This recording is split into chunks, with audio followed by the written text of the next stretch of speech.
Good morning, kapanot ulit. Lalabas na kami ni Brella. Ayan po. Lalabas na kami. Titingnan na namin si Mama. Nagluluto na siya.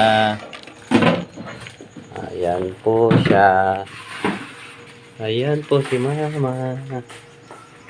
Ayan na si Mama. Good morning.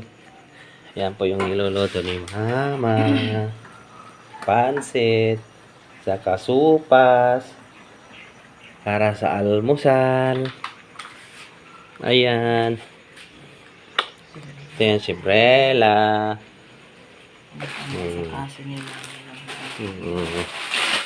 Ayan po.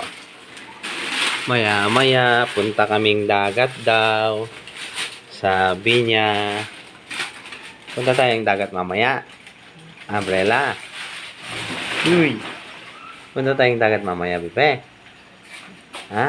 Okay. Tinitignan yung niluluto ni Mama niya ng pansit. Yan, oh. Yan, gusto mo yan? Hindi pa pwede ata sa'yo yan, Bipe. Hindi naman na ito. Punta tayong dagat mamaya. Okay. Galing,